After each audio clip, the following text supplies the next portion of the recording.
Subscribe to my channel! Subscribe to my channel!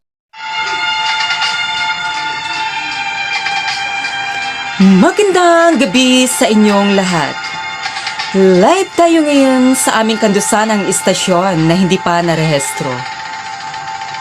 At ngayon mga kandusanan, may sender tayo from Tagum City. Ito ay si Urat. Na ang kanyang problema mga kandusanan, tungkol ito sa kanyang kapitbahay. At narito ang kanyang sulat. Magandang gabi sa inyo, Ate Laika Bern. Ipinadala ko talaga itong sulat sa inyong kandusanang istasyon na hindi pa narehistro para marami ang ma-aware sa mga kapitbahay nila, Ate Laika Bern. Ate Laika Bern, laking problema ko talaga sa aking kapitbahay, Ate Laika Bern. Kasi Ate Laika Bern, humingi siya sa akin ng talbos ng kamote, Ate Laika Bern. At binigyan ko siya, Ate Laika Bern.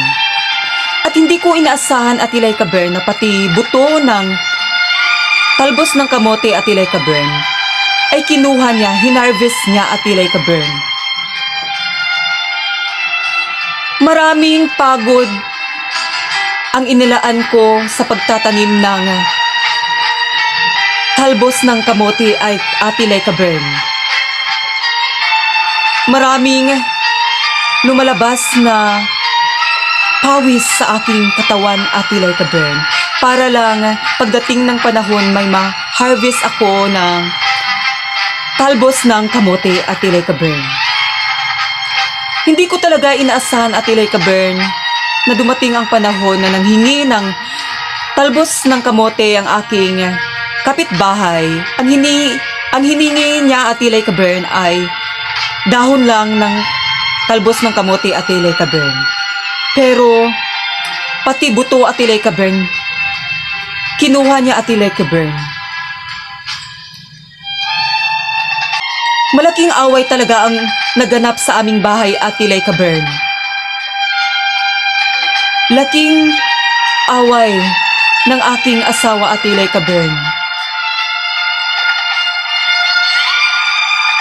Malapit na talaga, Ate Laika Bern, na mapalo niya ako ng walis tingting sa aking ulo. Kasalanan ko man, Ate Laika Bern. Pero wala na talaga akong magagawa, Ate Laika Bern. Kasi nangyari na ang nangyari, Ate Laika Bern. Lahat ng buto ng talbos ng kamote, Ate Laika Bern, hinarvest ng aming kapitbahay, Ate Laika Bern. Galit na galit ang aking asawa, Ate Laika Bern. Kasi isa siya ang katuwang ko sa pagtatanim ng talbos ng kamote, Ate Laika Bern. At ang gusto ng aking asawa, Ate Laika Bern, na siya ang kauna-unahang mag-harvest ng buto ng talbos ng kamote na itinanim naming dalawa, Ate Laika Bern. Ate Laika Bern, palihog tambagi ko. And more power sa inyong istasyon na hindi pa narehistro. Ayan mga kandusanan, mukitong problemas ng ating sender from Tagum City na si Urat. Na ang kanyang itinanim na talbos ng kamote, hinarvest ng kanyang kapitbahay. At galit na galit ang kanyang asawa. Siguro hanggang ngayon hindi sila nag-uusap ng kanyang asawa, mga kandusanan. Ang aking ika-advise sa iyo, Urat, hayaan mo na lang yung kapitbahay mo. Ang importante, natuto ka. Natuto ka na kung ano ang mga ugali ng kapitbahay mo. Ang mahalaga, Urat, nakatulong ka. Siguro yung kapitbahay mo, gutom na yun. Walang makain sa kanilang bahay. Kaya pati buto ng kamote, hinarvest niya, na sana yung sinabi niya sa'yo na dahon lang ng kamote ang kukunin niya, siguro na na-attract siya sa buto ng talbos ng kamote na itinanim ninyo ng asawa mo.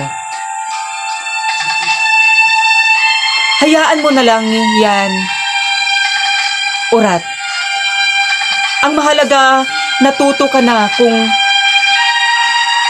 sino yung mga kapitbahay mong totoo sa'yo.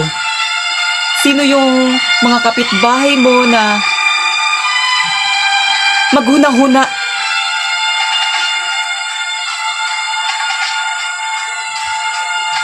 Ang akong dugang ika-advise sa imo, puntahan mo ang kapitbahay mo at sabihin mo kung may naiwan pa bang buto ng kamote para may maluto naman kayo ng asawa mo, kasi para mag-usap na kayong dalawa ng asawa mo, kasi galit na galit talaga yung asawa mo sa'yo. Kausapin mo ang kapitbahay mo kung may naiwan pang buto ng talbos ng kamote at para may maihain ka. At sa susunod, wag mo nang bigyan niyang mga kapitbahay mo. Wag mo na siyang bigyan. Ang mahalaga, natuto ka na. Ayan, maraming salamat sa ipinadala mong sulat dito sa aming kandusan ng istasyon na hindi pa narehistro. Mga kandusanan, mo katulong at ating listener from Tagum City nga si Urat, mga kandusanan. Ayan mga kandusanan, thank you for watching. Huwag kalimutang mag-subscribe sa aming YouTube channel, Like a Bear na Aninohon. Thank you so much.